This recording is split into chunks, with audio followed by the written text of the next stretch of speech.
Welcome to the Deep Dive. Today, we're tackling something, well, fundamental for anyone investing right now. How do you stick to solid investment principles when the whole economy feels, well, turned upside down by digital companies? It's a huge question, isn't it? I mean, the landscape has changed so much so fast. A lot of the old tools, the old ways of thinking, they just don't quite fit anymore. Exactly. If you learned investing one way, maybe the traditional way, it can feel like you're navigating with an old map.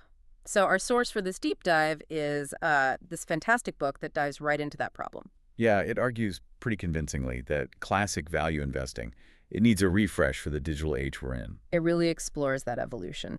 So our mission today is to unpack the book's main ideas. We'll look at where value investing came from, why the old ways are hitting roadblocks now, and most importantly, we want to help give you a kind of updated toolkit. A value 3.0, as the book calls it. Right, a new lens to see the market through. You might even find yourself looking at the apps on your phone or the software you use every day in a totally different light financially. Okay, let's get into it. So the starting point really has to be acknowledging this massive change. The economy today, it's just not the same one where value investing was born. Digital companies are the giants now. They're creating most of the wealth. What does that actually mean for investors, especially value investors? Well, fundamentally, it means the rules of the game have shifted. Yeah. What creates value looks different, how businesses scale is different, and critically, the financial statements, they don't always tell the whole story anymore. The numbers don't capture everything. Not always. Yeah. And look at the sheer dominance the book points out. Something like half the U.S. market gains since 2011, and get this, 2/3 since 2016 came from tech and related sectors. Wow. Yeah. And think about the biggest companies globally. 8 of the top 10 most valuable today. They're digital players. This isn't just a blip. It's the structure of the modern economy. And the author of this book, he wasn't just observing this from afar, he felt it firsthand. He calls himself a former stodgy value investor, comfortable with the old ways. He even says he didn't like technology, disliked gadgets. That personal story is really compelling. Around 2014, 2015, he kind of hit a wall. His traditional investments, companies like Tribune Media or Avon Products, they just weren't working out. So classic value plays based on assets or maybe low multiples. Exactly. They looked cheap on paper, trading way below what he thought their assets were worth or what they might fetch in a private sale. But the market just shrugged. The price didn't recover. That's incredibly frustrating for an investor. You do the work, the numbers look right, but nothing happens. It was clearly a struggle. But while this was happening, he couldn't help but notice these other companies. Facebook, WhatsApp, Google. The ones that look crazy expensive by his old metrics. Right? They looked expensive, but they were growing like wildfires. And they seemed to have real business models, real competitive advantages, these moats that Buffett talks about. It forced him to ask that really tough question. Maybe. Just maybe. Unlike the dot-com bubble days. Pets.com and all that. Yeah, unlike that. Maybe this time it actually was different for some of these tech companies. He contrasts today's profitable giants with the ones back then that, frankly, never made any money. That's a key distinction. So why did these companies succeed where the first wave mostly failed? What made them different? The book nails down a couple of things. First, just raw utility. They built things people really value, things that save time or money or just make life easier. Like Rocket Mortgage being faster than going to a bank, or Amazon saving you trips to the store. Exactly. Or Intuit offering better interest rates. Yeah. Or digital ads being way more targeted and, frankly, cheaper than old TV ads. There was even that MIT study trying to put a dollar value on it. Oh, yeah, I remember that. People saying they'd need thousands of dollars a year to give up Google Search or WhatsApp. Right. Something like $17,500 for Google Search alone. It just shows how indispensable these things became. And that utility is paired with what the author calls digital economics. Okay, what does that mean? It means software businesses, once they're established, can have incredibly high profit margins, like 3 or 4 times the average company, even when they're growing fast and spending tons on expansion. They're still more profitable than many old school businesses. Often, yes. The book uses Intuit versus Campbell's soup. Intuit's operating margin was twice Campbell's, even though Intuit was spending way more proportionally on R&D and marketing to fuel growth. Wow. So the author realized sticking to the old playbook focusing on those maybe dying industries, wasn't safe. It was actually dangerous financially. It was becoming clear that the future was being built in tech, whether he liked gadgets or not. He had to understand it. Adaptation wasn't optional. Okay, this makes sense. But to really grasp the evolution, let's hit rewind. Where did value investing even start? We need to talk about Benjamin Graham. Graham. He's really the father figure. He started on Wall Street when it was, well, pretty wild and speculative. His firm even took bets on elections. Seriously? Yeah. But Graham was different. He got obsessed with the numbers, with financial statements. He saw them as the only solid ground in a market driven by emotion and hype. And he had that famous early insight with Guggenheim exploration, right, back in 1915. That's the classic story. He dug into Guggenheim's balance sheet, really tore it apart, and found something pretty remarkable. The stock was trading at $69 a share. Okay. But when he added up the value of everything the company owned, its cash, its investments, its properties, and figured out what it would be worth if liquidated, it came out to $76 a share. So wait, the company was worth more broken up and sold off than its stock price reflected. Precisely. That was the light bulb moment. Buy companies for less than their underlying assets are worth. This became his core idea, especially buying net nets. Yeah, it's shorthand for net current asset value. Basically, buying a company for less than its working capital cash, receivables, inventory, minus all liabilities. You're essentially getting the ongoing business for free or less than free. It was revolutionary because everyone else was chasing market sentiment.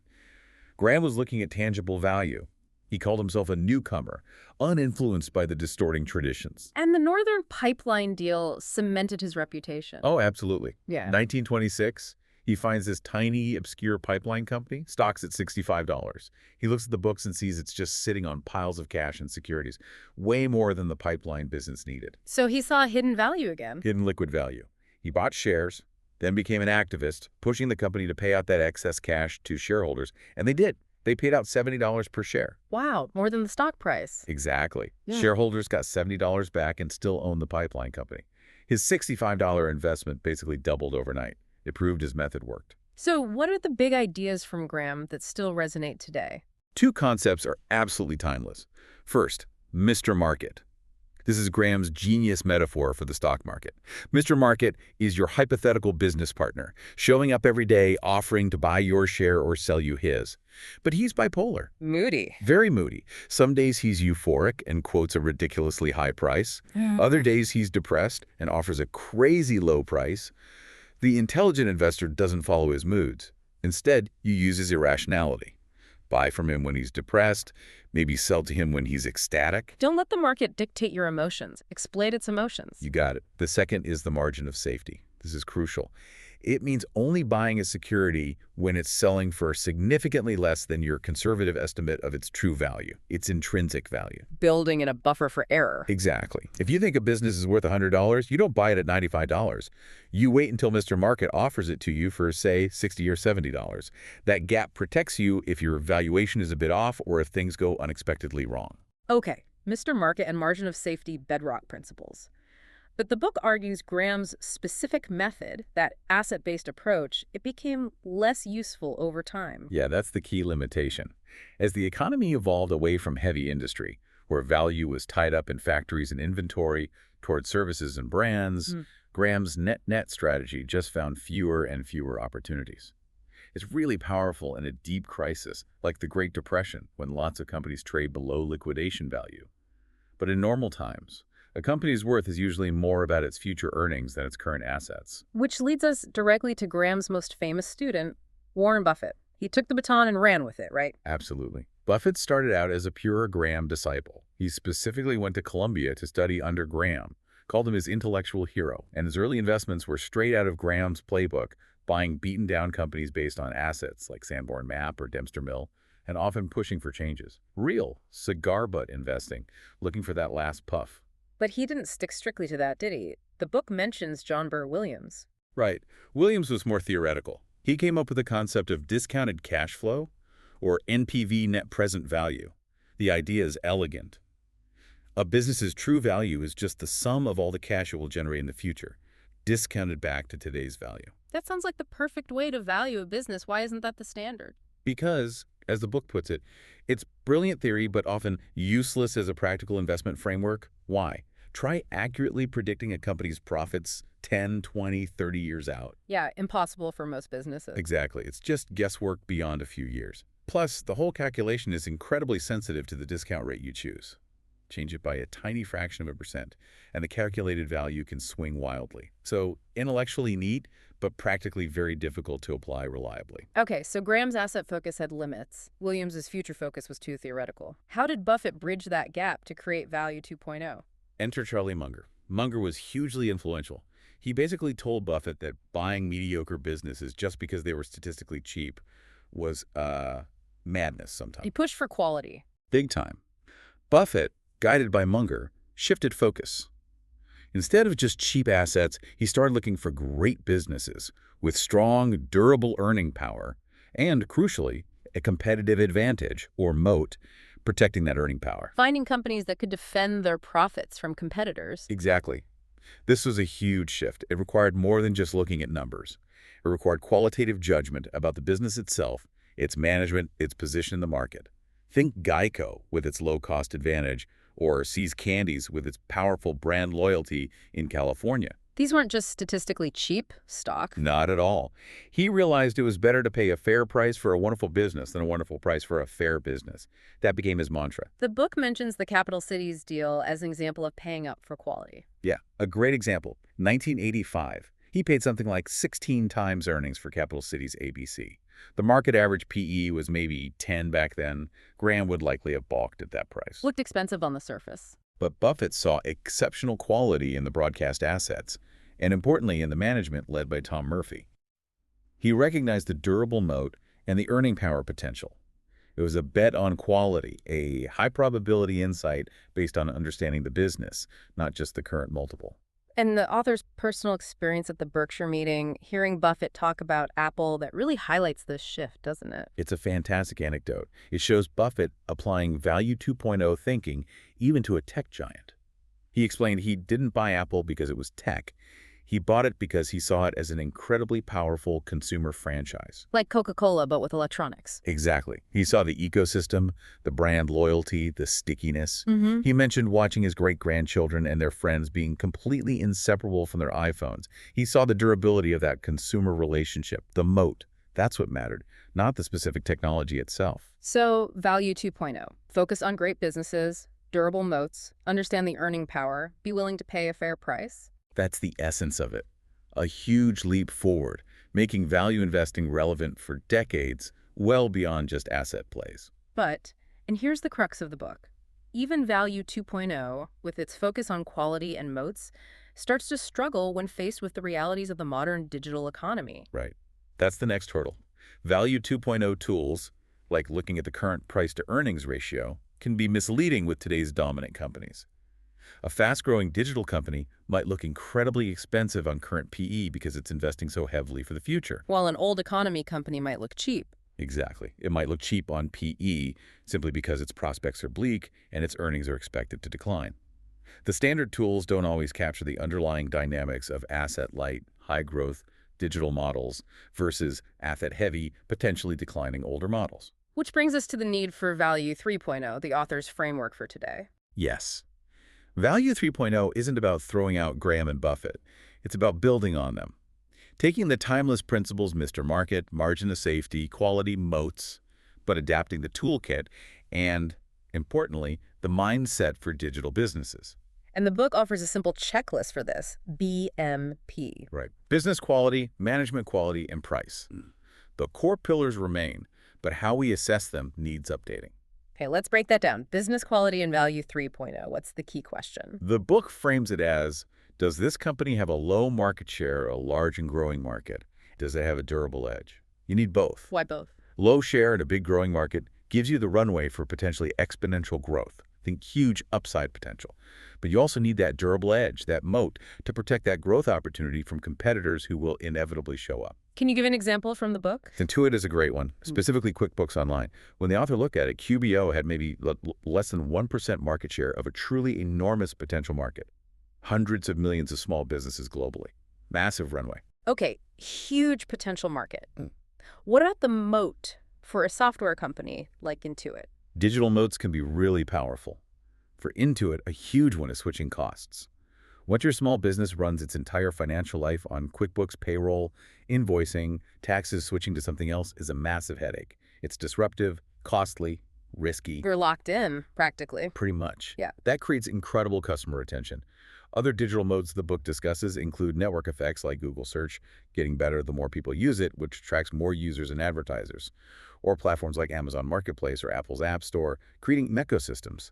Sometimes even just being the fast mover can create an initial edge. Got it. So business quality is about that growth runway plus defensibility. What about management quality, the M? Here the questions are, do the managers think and act like owners? And do they actually understand what drives long-term value in this business? Not just caretakers, as the book quotes Icon. Exactly. You want managers who are truly focused on building sustainable value over years, not just hitting quarterly targets or maximizing their own short-term pay.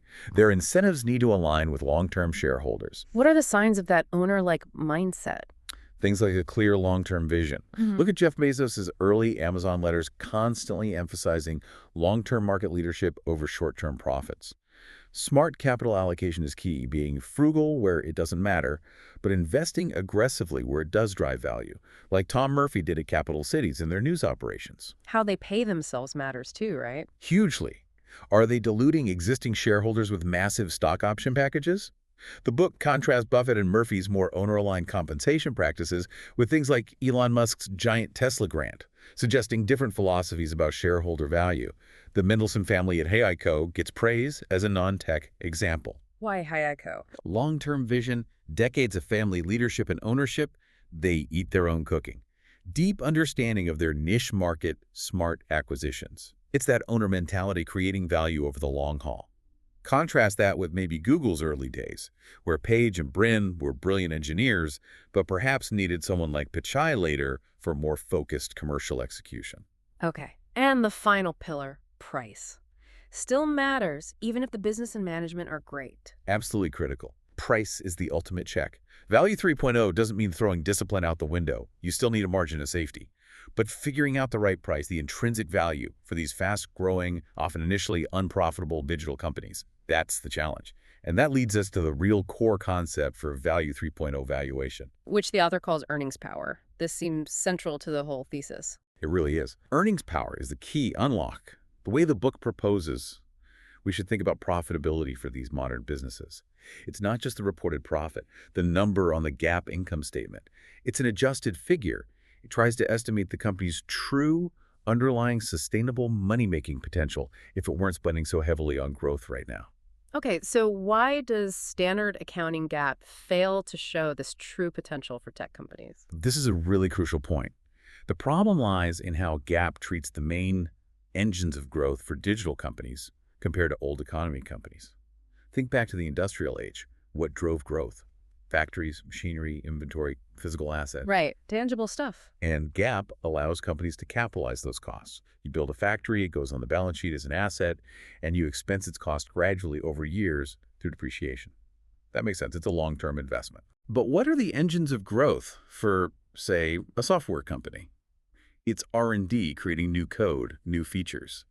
And it's sales and marketing, acquiring customers who will hopefully pay subscription fees for years.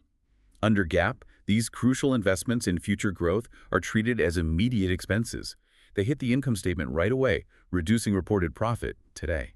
So building a factory is an investment spread over time, but building software or acquiring a customer is an immediate cost, even if they generate value for years. Exactly. That's the mismatch. A company like Intuit spending billions on R&D for the next generation of QuickBooks or spending heavily to acquire new subscribers with high lifetime value will look less profitable on its current income statement than an older company that isn't investing as much or whose investments are physical. It artificially depresses the reported earnings of high-growth digital businesses. So Intuit aggressively investing looks less profitable now than it would if it just stopped investing and milked its existing customers. The book makes this point.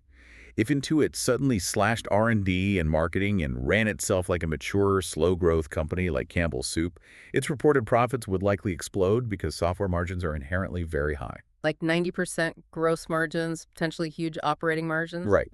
But its growth would die.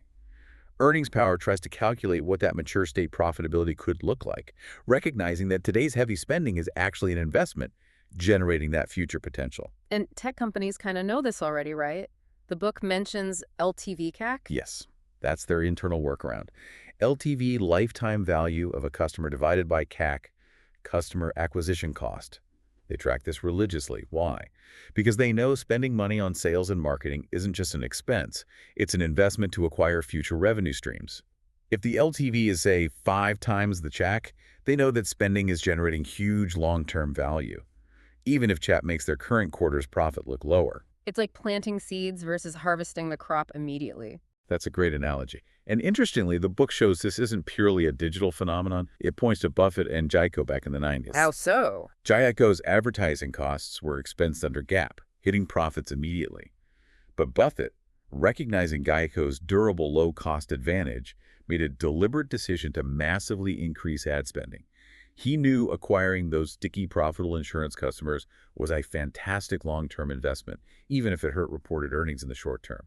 He willingly sacrificed reported profit for much higher growth and intrinsic value. It's the exact same principle as tech companies investing heavily today. Okay, I see the parallel. So how do you actually estimate this earnings power for a complex giant like Amazon or Alphabet? It sounds tricky. It definitely requires analysis and judgment, not just plugging numbers into a formula. The book gives good examples. For Amazon, the key was looking beyond the thin reported margins, especially in the retail segment.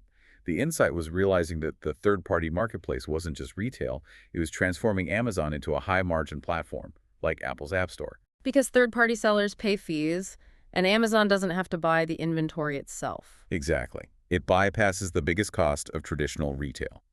So analysts had to estimate the true potential margin of that platform business, factor in the value of Prime subscriptions as a powerful lock-in mechanism, a switching cost, and recognize the already high margins of AWS.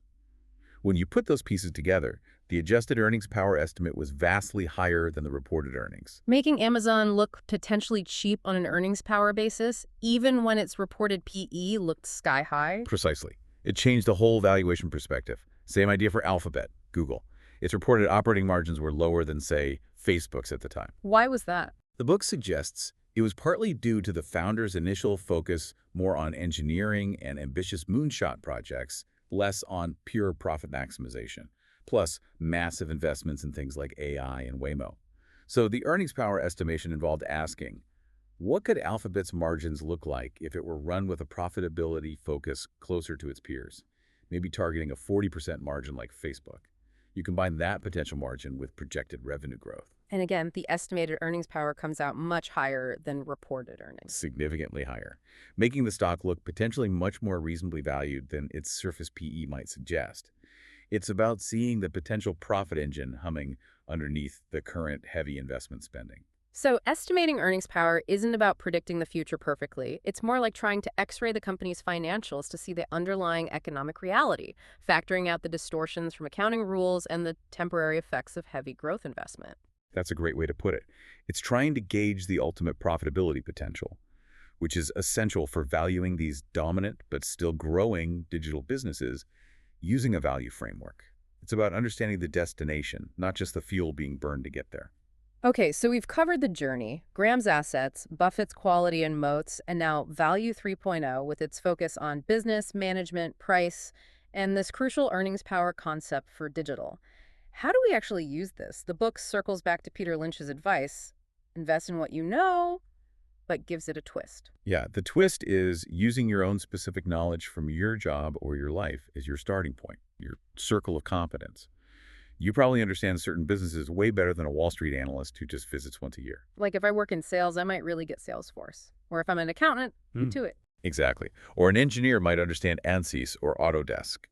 That specific ground-level knowledge gives you an edge.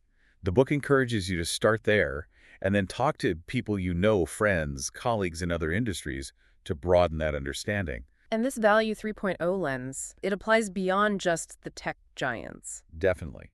The book uses examples like HOCO, not tech, but fits the model.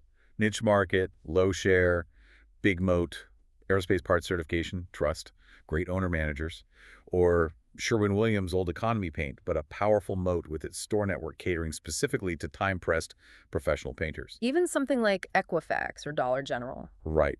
Equifax is tech-enabled, massive data moat, one of only 3 bureaus, but also face real risks shown by the data breach.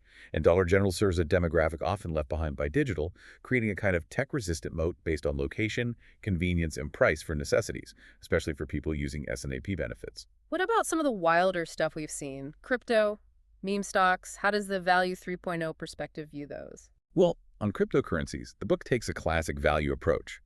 Like gold or dollars, their value is based on collective belief and acceptance. Bitcoin or Ethereum offer certain utilities, maybe privacy, maybe lower costs for some things.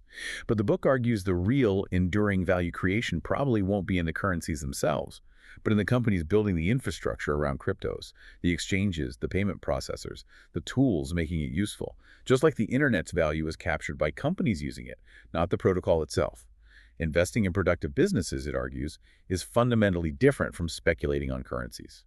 And the meme stocks, like GameStop or AMC, driven by Reddit? The book is pretty blunt there, calls it an orgy of irrationality. Pure speculation driven by social media hype, emotion, maybe sticking it to short sellers, totally disconnected from the underlying business value. It's the polar opposite of the careful, rational analysis of value investing. And the prediction is pretty stark, likely to end badly for most involved. The book also wades into the whole big tech is bad debate and regulation fears. It does. It acknowledges the political concerns, but brings it back to the investment thesis. From a business perspective, it argues that customer utility and switching costs are often so high that customers aren't really being harmed in ways that trigger traditional antitrust action based on consumer welfare, like high prices or lack of choice. It also pushes back against the idea tech isn't innovating, highlighting the massive R&D spend on AI, VR, etc., and the constant emergence of new competitors like Shopify or countless startups. The pace of change, it suggests, is actually accelerating that second half of the chessboard effect with computing power. But even with great businesses and innovation, nothing lasts forever. No, and the book stresses that. Cites Bezos saying he expects Amazon will eventually fail. It's a reminder that investing requires constant learning, monitoring, and adapting. You can't just buy something great and forget about it. The world keeps changing. So quite a journey we've taken. From Ben Graham counting assets through Buffett identifying moats and quality to needing this Value 3.0 framework for the digital age. And really drilling down into earnings power as the key to unlocking the valuation puzzle for so many of today's leading companies, seeing past the accounting fog to the real economic engine. Hopefully this deep dive gives you, our listener, a new lens, maybe some new tools to think about the companies you interact with every day, and encourages you to keep learning as this landscape continues to shift. Because, as the book concludes, and it's a great final thought, it's better to be approximately right rather than precisely wrong. A perfect place to leave it. Thanks for joining us for this deep dive.